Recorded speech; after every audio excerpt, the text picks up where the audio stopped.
Good afternoon, everyone. We're in afternoon today. It is April 20th, and I am here on the Phoenix National Network. And our whole message this couple of weeks is going to be, it's going to be Entrepreneur Week. So we are going to be talking about being an entrepreneur. And my subject today is, do you have a plan B? And so before we're going to go into what plan B is in entrepreneurism, I'd really like to talk about what an entrepreneur is. We're looking at the dictionary. Entrepreneur says a person who organizes and operates a business, taking on greater than normal financial risk in order to do so. So that is the book definition of an entrepreneur, someone that takes more than normal financial risk. But that was written way before 2021 and the internet and the gig economy. So we'll be talking about that. Two types of entrepreneurs. There's a born entrepreneur. That'd be like somebody like Laurie Stye, who's been an entrepreneur her whole life. You probably know somebody like that. They, as a kid, they had a newspaper route, or they sold stuff in school, some stuff that shouldn't be sold in school, but they were always making money on their own. And then you have the other type of entrepreneur, which is a made entrepreneur, which would be me. Made entrepreneurs are people that are either curious about how it is to run a business and be their own boss, and people that are forced to be entrepreneurs, which is me. The place that I worked for, basically went bankrupt, and they said, you're off on your own, find a way to make some money. Unfortunately, the job that I had was a very technical job, and it isn't even done in this country anymore. So I would have to move out of the country to actually do the job I was doing. So I was forced to look into becoming an entrepreneur. Now, people that know me know that I'm always prepared. And was I prepared with a plan B? Sort of. And like I said, the people that know me know I'm prepared. Used to be a Boy Scout, and I always have this with me, which is a knife, a bottle opener, a glass breaker, a seatbelt cutter, flashlight, and a way to start a fire. I have that with me because I'm prepared. So being prepared to be an entrepreneur, why is that important? Because there's really no guarantees with a job. There's no guarantee being an entrepreneur either, but as an entrepreneur, you will learn skills that you can take to a different business. So what's going on right now? Why do you need a plan B? First is automation. We are losing jobs at a huge rate because jobs are being taken over by AI. They're being taken over, and you've seen it. There are no more toll booths around. You just drive right through. Nobody's taking money. You go to the bank and they're replacing actual tellers with robotic tellers. You just go there and hit the ATM machine. You can do pretty much anything you want to do there at the bank without the teller. Self-driving cars, self-driving trucks are coming up. That's in the very near future. So if your plan B is being an Uber driver, when these cars come out, now even your plan B is gone. So there are a lot of problems on trying to create income in the 21st century. Things are changing so quickly. And that's just automation. Let's talk about the pandemic. 40 million people in 3 months lost their jobs like that through no fault of their own, but that's what's going on. That's what the economy is all about. So there was a book that I read years ago called What Color is Your Parachute? And what that book did was it was a series of exercise to find out what was the best job for you.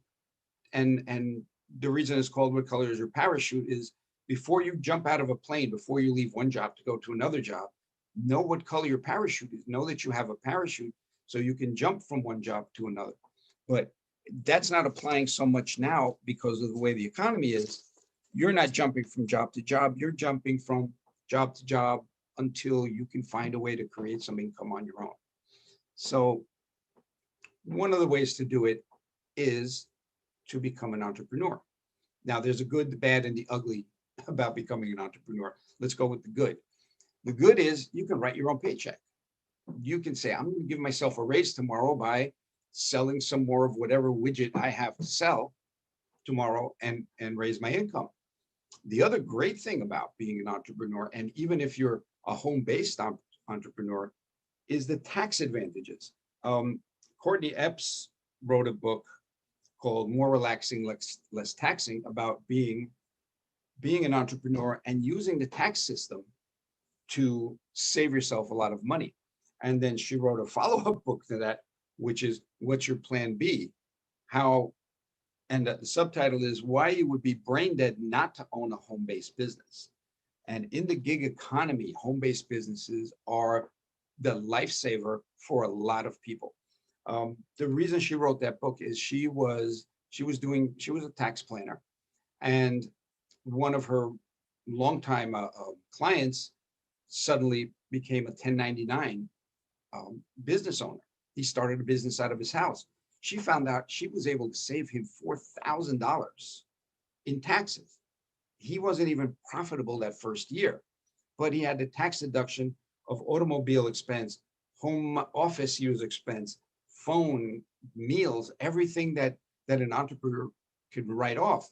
Because let's face it, the tax system is made for the entrepreneur. It's not made for Joe Lunchbucket that's going to work 9 to 5. One of the things I found out after I lost my job, I started doing some research, and one of the people I started reading, and it was important for me, was Cash Flow Quadrant by Robert Kiyosaki, who also wrote Rich Dad, Poor Dad. So Rich Dad, Poor Dad led me to the cash flow quadrant. And in the cash flow quadrant, he says there are 4 quadrants. You're an employee, you're self-employed, you're a business owner, or you're an investor.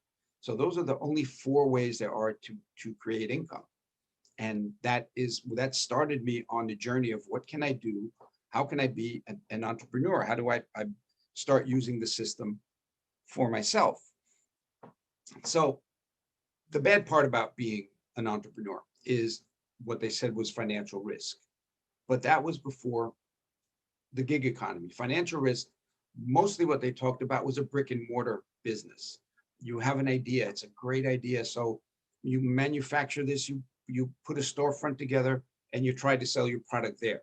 That's the way business has been done forever. But now you have what? The pandemic hit. People can't come to your store. That is a problem. Second way to become a business owner is buy a franchise. Franchise is a lot better because even though there's a lot of money up front, it takes some time to get that money back. At least you're in a franchise that has a system of production. They have a name out there. They do all the advertising for you. So you have, let's say, a McDonald's. Great thing to do. You buy a McDonald's, then what happens? The pandemic hits. Now people are not coming into the store. Plan B, start using Grubhub and these guys to deliver food. Now you kind of ride out the pandemic that way. Third way of going into business for yourself is the multi-level marketing, network marketing, or direct to consumer businesses. There are really good ones, there are really bad ones. And unfortunately, the really bad ones make the news. Those are the pyramid ones that people buy thousands of dollars, put it in their garage and try to sell it to their friends and neighbors. So that kind of business it's 3 types. One is a product-driven, actually two types, product-driven business. There are products that are sold, that are manufactured and sold to consumers. And then there's the service-driven business that's also a network marketing. And that's a service like Lori has, which you don't produce a product, you sell a service. You're the middleman for that service, which is fantastic.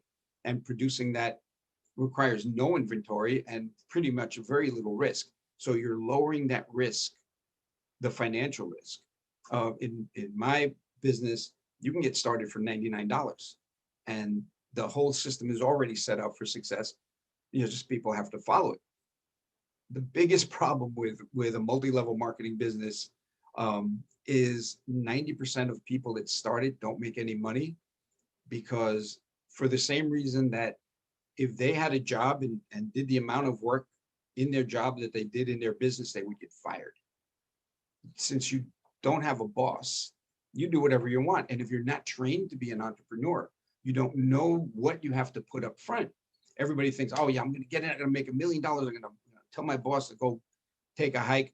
It doesn't work that way. There's a lot of work involved, and there's a lot of learning involved. The ugly part is what I'm going to talk about is the school system that we have. The school system, several people said, I believe it was George Carlin said, they teach you to be smart enough to push the buttons at work, but not smart enough to ask why. They want, as someone says, very, very good employees. So the school system that was made after the Industrial Revolution, the way we're looking at it now, is to build good employees or soldiers, not to become an entrepreneur. This is something you have to learn on your own if you're not a natural entrepreneur. There are thousands of books out there. I probably have about 900 of them. And one of the things you want to do if you want to become an entrepreneur, you have a job, you have a great job, it's steady, but in the cash flow quadrant, your job is a trading hours for dollars type of thing. And even if you're a surgeon, and this happened to a family member, they were about to get surgery, and a week before they got called up and said, I can't do the surgery. I fell and I broke my wrist. I have to give you to a different surgeon. So if you're relying on your ability to perform to make money, that is, you're looking at a problem later on down the line. So what does one do if, all right, I have a job, I need to get a business going, I don't know what to do. There are great books. One is The 10% Entrepreneur. And the 10% Entrepreneur says, keep your job. Your job is great. It's giving you a steady income. But take 10% of your time and start to build a business. And that compound effect of building a business builds money on the back end. So Rich Dad, Poor Dad teaches that the reason he had to self-publish was he said 4 truths that were savers or losers. And I'll just give you 2. The second one is your home is not an asset. Your home is a liability. And all of that, the financial illiteracy in this country is incredible.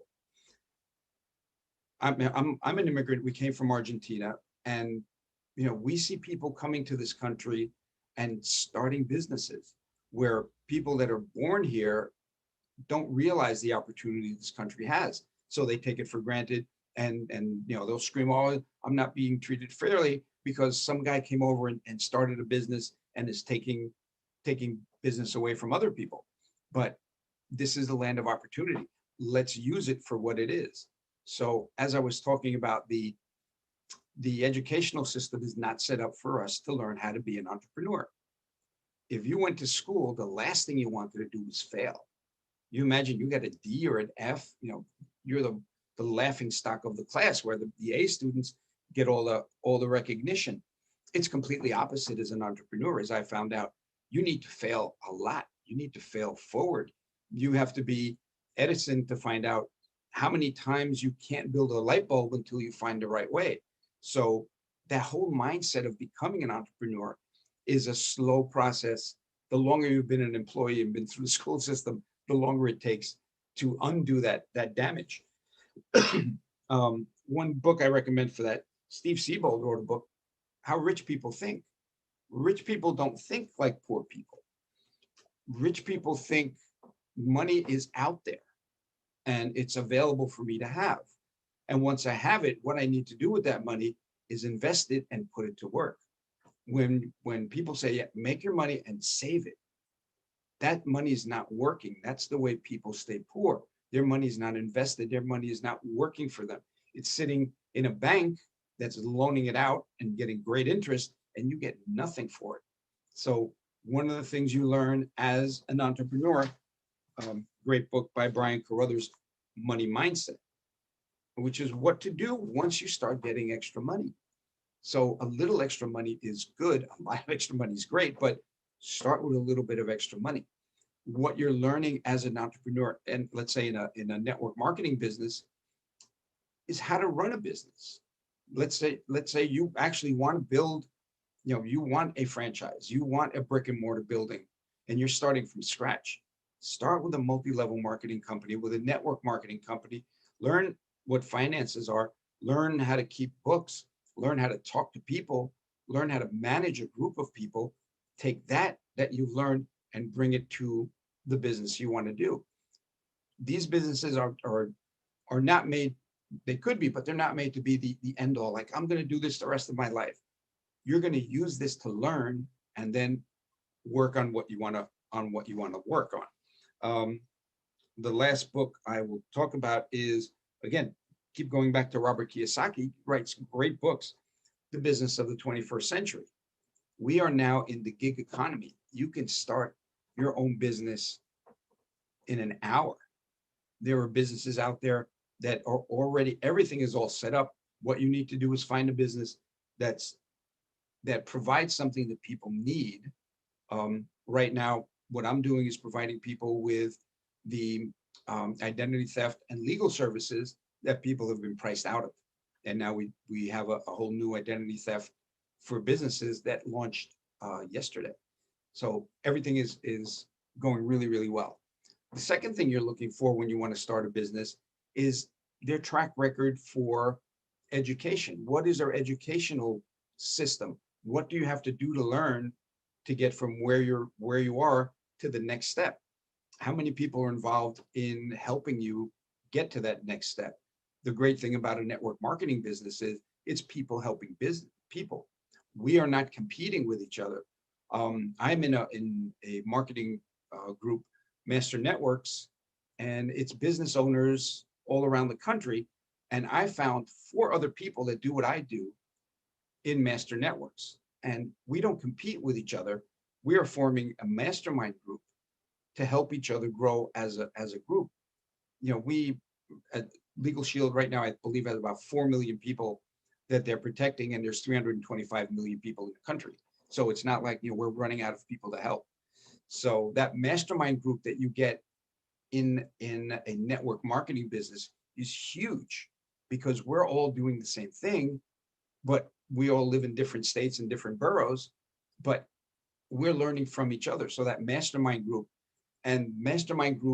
comes from probably the most important book that you'll ever read if you want to get out of the 9 to 5, learn to be an entrepreneur, is the book, the classic Think and Grow Rich.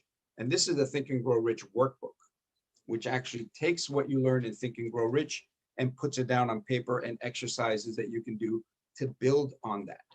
So I'm going to keep this production really short. Next week, I will talk more about Legal Shield and how it works for us. But this today is just an overview of why you need a plan B. And you need a plan B because there are no guarantees in life. And that's what we're up against in 2021. Hopefully it'll be better than 2020, but we don't know. So we need something to fall back on in order to be safe financially and mentally as we go ahead. Thank you for your time. We'll talk soon.